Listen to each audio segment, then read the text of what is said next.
Valeurs agitées. Valeurs agitées. Valeurs agitées. Valeurs agitées. Valeurs agitées. Bonjour et bienvenue sur Valeurs agitées, votre premier podcast pratico-pratique pour mieux vivre au travail. Chaque semaine avec mes invités, nous croisons nos regards sur les valeurs de ce nouveau monde et partageons nos secrets pour gagner en efficacité et sérénité professionnelle. DG, DRH, manager, vous avez des enjeux de transformation ou tout simplement souhaitez être plus performant et plus épanoui dans votre vie professionnelle? Alors ce podcast est fait pour vous. Je suis Magali Auger, DRH et DG depuis 20 ans et coach professionnel certifié. Curieux d'en savoir plus? Demandez-moi en contact sur LinkedIn et rendez-vous sur vos plateformes préférées. Dès l'instant où on comprend que la vie est tragique, il n'y a qu'une seule alternative, c'est la joie de vivre non-stop. C'est la seule solution. Bienvenue sur ce 8e épisode avec Philippe Gabillier. Cet épisode est spécial car il s'agit du Tip Top, le jeu de questions-réponses les plus intimes. Vous avez envie d'en savoir plus sur Philippe Gabillier? C'est maintenant. Je vous souhaite une très belle écoute. Je te propose un petit jeu, Philippe. Je vais te demander un chiffre entre 1 et 35 et je vais te poser des questions encore un peu plus personnelles. Je sais pas moi, 14. Portrait chinois. Si tu étais un animal, quel serait-il et pourquoi? Moi, je pense que si j'étais un animal, je serais un hibou. C'est-à-dire qui voit les choses de haut, tu vois, qui incarne une certaine stabilité, une certaine sagesse dans la forêt. Il n'a pas peur de la nuit. Il va même se déployer la nuit. Il chasse que ce dont il a besoin pour manger. Enfin, voilà. Je trouve que le hibou, pour moi, c'est un animal qui incarne une certaine forme de sagesse. Je trouve pas mal. Et si tu étais une musique, ce serait laquelle? Oh, si j'étais une musique, je serais une partition de comédie musicale, parce que j'adore ça. D'accord. Une en particulier? Ah ben oui, moi, en tant que spécialiste de l'optimisme, c'est Chantons sous la pluie. Hein. Effectivement. Et si tu étais un personnage historique, qui serais-tu? Je pense que moi, j'aurais adoré, parce que là, pour l'aspect romanesque, pour moi, Casanova est vraiment un personnage qui m'a toujours fasciné. Un homme de lettres, un aventurier. Il est italien, mais il va faire toute son œuvre en français. Et il a dit un truc à la fin de ses mémoires, c'est très peu de temps avant sa mort, qui moi une phrase qui m'a toujours frappé, même depuis que j'étais beaucoup plus jeune que ça. Et il avait dit, alors qu'il allait partir là, rien ne pourra faire que je ne me sois pas amusé. Moi, j'ai trouvé ça formidable. J'ai toujours beaucoup aimé le personnage de Casanova. À côté de ça, c'était un gangster, mais moi, j'aime bien. Je trouve ça pas mal. T'as un petit côté gangster alors? Oui, puis voyageur, quoi. Aller voir ailleurs ce qui se fait. Il a exploré plein d'univers. Moi, j'ai toujours aimé les gens qui étaient des explorateurs de la vie. Un peu défricheur. Voilà. Un autre numéro entre 1 et 35? Je sais pas, moi, par exemple, 23. Quel est ton premier besoin fondamental dans le domaine professionnel? M'amuser, incontestablement. On a du mal à l'imaginer possible pour un professeur comme toi à l'École supérieure de commerce de Paris. Si, c'est rigolo. Franchement, préparer des cours, moi j'ai toujours fait que ce soit drôle. J'ai toujours mis beaucoup d'humour dans mes cours. Enfin, je fais des extraits de films marrants. Moi, si je veux, la chose qui m'intéresse le plus, en dehors du monde de l'économie et de l'entreprise, qui d'ailleurs m'intéresse pas tant que ça, mais la chose qui m'intéresse vraiment le plus, c'est vraiment le monde du spectacle et de l'entertainment. Moi, c'est ça qui m'intéresse. Moi, j'aurais pu aussi travailler dans ces univers-là, mais ce qui m'intéresse le plus, c'est vraiment ces mondes-là. Après, je me suis intéressé à des tas de choses, hein, tu vois, la philosophie, les sciences sociales, etc. Mais c'est vraiment un domaine où je m'éclate tant que je peux, je me suis toujours de l'actualité, ce qui s'y passe, etc. Le monde du spectacle, la chanson, l'entertainment, ça, c'est vraiment ce qui m'a toujours le plus... Mais déjà, quand j'avais 12 ans, tu vois, ça m'intéressait et ça continue aujourd'hui. Et moi, le jour où, comme je vais prendre ma retraite, si tu veux, je ne t'explique pas, la part que la partie entertainment va prendre dans ma vie va être colossale, colossale. Alors peut-être que tu vas faire des doublages ou maintenant plutôt des remplacements de Jean-Pierre Bacry, non? Tu lui ressembles tellement. Voilà, on verra. Mais moi, je suis un Jean-Pierre Bacry souriant, quoi. Ah, il y a une vraie ressemblance. Ouais, mais on a une vraie ressemblance physique, mais lui était animé par je sais pas, une gravité, une tristesse que moi, je n'ai pas, clairement. Je suis profondément, je pense que je suis en fait il y a un mot, en fait, qui me décrit, je pense, psychologiquement. Il y a pas, l'équivalent en français est pas évident. En anglais, le mot, c'est light-hearted. C'est-à-dire, ça veut dire, en fait, on traduirait ça par enjoué. C'est pas que joyeux, c'est enjoué. Voilà, moi je suis quelqu'un d'enjoué. Ça avec tout un mélange à la fois, si tu veux, de légèreté, de positivité, de dédramatisation. Mais toujours de réalisme quand même.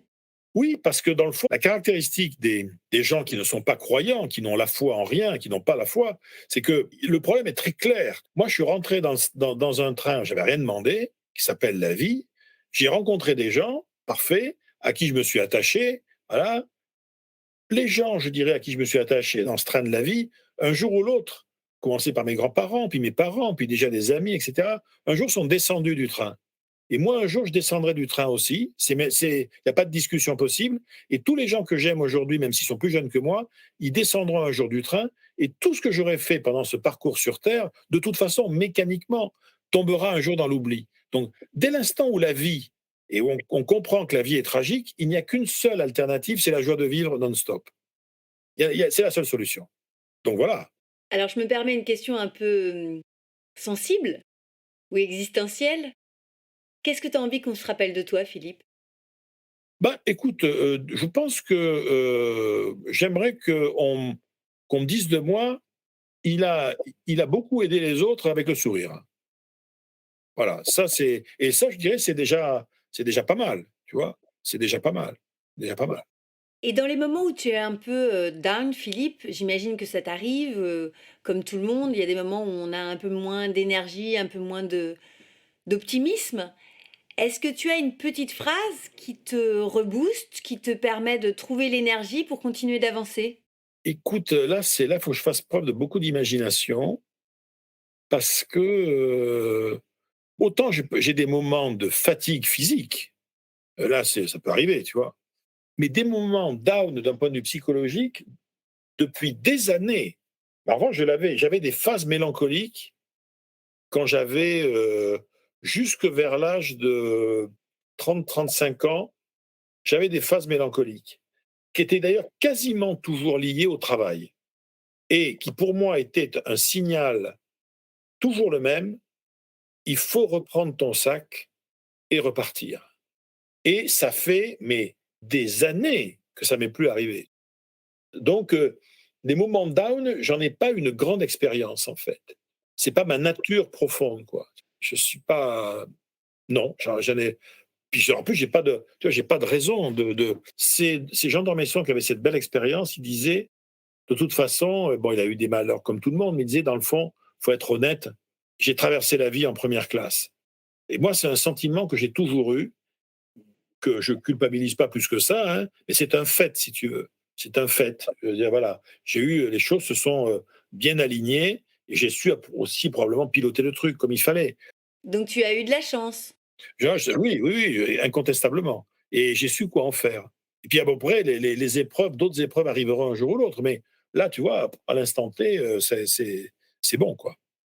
Les épreuves, c'est parfois aussi le fait de perdre un être cher. On s'attache à des gens, on partage des instants de vie précieux, et le jour où ils partent, ça nous bouleverse, ça nous émeut, ça nous chavire. Non, moi, si demain je perdais mes enfants, par exemple, tu vois, là, ça serait un truc terrible. Après, je dirais, voilà, mes grands-parents, mes parents ont eu des belles vies longues, puis un jour, ils sont partis. Ils sont d'ailleurs partis dans l'ensemble assez rapidement. Alors, bien sûr, on est triste, c'est logique, mais ils sont partis à leur heure. Leur heure était venue.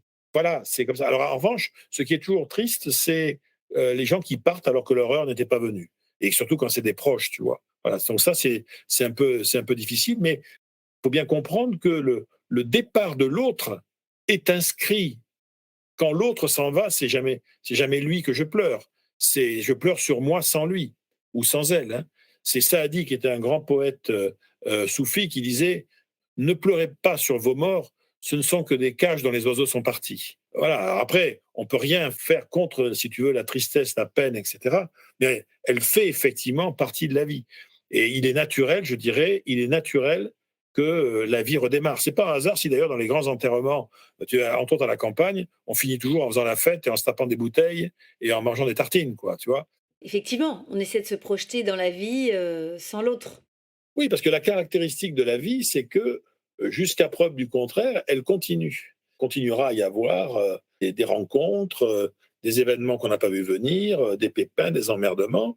voilà, le réel est très résistant, en fait, hein. Un dernier chiffre entre 1 et 35, Philippe? Et ben, entre 1 et 35, ben, on va dire, allez 34. Quelle est ta routine quotidienne pour prendre soin de toi? Il y en a 2. J'ai une routine radio le matin. Moi, je me réveille toujours à peu près vers la même heure avec la même radio, qui en l'occurrence est RTL, parce que j'y ai mes habitudes. C'est comme si j'étais chez des amis. Et donc voilà, donc je retrouve une équipe de gens, voilà. Et c'est le matin, uniquement le matin. Dans la journée, non. Et ça, je le fais quasiment tous les matins. Et de même, quand je suis vraiment fatigué et que je rentre chez moi, j'ai la chance d'avoir, c'est un objet que j'ai récupéré il y a pas mal d'années, j'ai un grand fauteuil de chef africain très dur dans mon salon. Et on est vraiment à moitié couché dedans, etc. Et pour moi, c'est un objet chamanique, c'est-à-dire c'est un objet chargé d'énergie. Et je me mets dans ce fauteuil et je me regarde pas longtemps, tu vois, mais je rentre, je me suis tapé du métro, tout ça, parce que moi, j'ai pas de voiture. Je m'installe dans le fauteuil africain tranquillement. Je me mets 10 minutes de chaîne d'infos, même s'il y a les pires catastrophes dans le monde, je repars, je suis en forme. Ça m'assure le sas, si tu veux, entre le monde extérieur et chez moi. Sans ça, voilà. Au niveau routine, moi, j'ai pas beaucoup de routine, mais ces deux-là, en tout cas en ce moment, c'est depuis plusieurs années déjà. Voilà, le matin, voilà, la radio me permet vraiment de re-rentrer en contact avec le monde extérieur. Vraiment, ça me permet de le faire très vite. Et surtout, j'ai une routine qui est plus une coquetterie, mais et même éventuellement le week-end, il faut absolument, moi, que je sois rasé. Sans ça, j'ai un sentiment de. Puis surtout, à l'âge que j'ai, si tu veux, si je me rase pas en l'espace de 2 jours, je me mets à avoir une tête de vieux cow-boy fatigué. Et là, je me mets vraiment à ressembler à Jean-Pierre, tu vois, Bacri. Et pour finir, est-ce que tu as une information à nous communiquer sur ton actualité ou si on a envie d'en savoir plus, comment on fait? Ah ben, si on a envie d'en savoir plus, on va sur un site web qui est très bien fait, parce que c'est pas moi qui l'ai fait. J'ai un webmaster qui est un ami qui fait très bien ça. Et c'est philippegabillier, tout attaché.com. Et là, il y a tout. Il y a des vidéos, des articles, des interviews, des revues de presse, pas mal de choses. Et des présentations des bouquins que j'ai faits. Enfin, voilà. Donc si on a envie de te faire intervenir dans une conférence en entreprise, par exemple? Eh ben, on va là et on trouvera tout, mon numéro de téléphone, comment me comment me contacter. Il y a toutes mes conférences d'ailleurs avec les différents thèmes que je peux proposer. J'essaye de tenir à peu près ça à jour et voilà. Et donc on m'appelle et j'ai en direct d'ailleurs, mon numéro direct, je réponds ou je rappelle et voilà. Ok. Et pour un prochain épisode de Valeurs agitées, qui est-ce que tu me conseilles de contacter? Oh ben, je sais pas moi, il y a plein de gens, bon on a parlé d'eux tout à l'heure, mais tu vois, tu pourrais contacter, il y a des gens qui sont dans le qui montrent tout ce que le handicap peut créer comme énergie. Donc je pense à Dorine Bourneton, qui est une pilote de voltige paraplégique. Je pense à Amou Bouakaz, qui est un non-voyant, extraordinaire. Je pense à Philippe Croizon, bien évidemment. Enfin voilà, donc des gens comme ça. Des gens en fait qui ont, pour le coup, eux en tout cas, l'épreuve et l'adversité les a rendus plus forts, mais ils diront eux-mêmes que c'est parce qu'ils ont aussi rencontré les bonnes personnes et pris un certain nombre de décisions. Alors je vais provoquer ma chance et les contacter alors. Et quelles questions tu aurais envie que je leur pose? Bah déjà, je dirais, tu leur poses celle que tu m'as posée à moi, ils vont bien en baver, je dirais, et voilà, ça ira très bien. Je t'ai un peu agitée alors. Ah ben c'est normal, c'est logique. C'est fait pour. Merci beaucoup Philippe. J'ai pris énormément de plaisir et je suis sûre que nos auditeurs en ont pris autant que moi. Merci d'avoir livré tous tes trucs et astuces pour garder l'optimisme chevillé au corps, pour nous avoir expliqué comment provoquer sa chance et pour nous donner aussi le coup de pied dans les fesses pour être audacieux et réussir sa vie. Et puis, merci pour avoir aussi partagé avec nous un certain nombre de tes connaissances, mais aussi les noms des personnes qui t'inspirent. Ça a été un vrai plaisir et je te dis à très bientôt. Merci. Je sais que vous avez adoré cette série de 8 épisodes avec Philippe Gabillier, qui nous a parlé de l'optimisme, de l'audace, de la chance, de la résilience, de l'antifragilité et également des questions de management à distance dans ce contexte des plus complexes. Oui, c'était notre dernier épisode avec Philippe Gabillier, mais ne pleurez pas. J'ai encore plein d'invités passionnants à vous faire découvrir. Je vous souhaite une très belle écoute du prochain épisode. Vous avez aimé cet épisode ? Donnez-lui 5 étoiles sur votre plateforme de podcast préférée.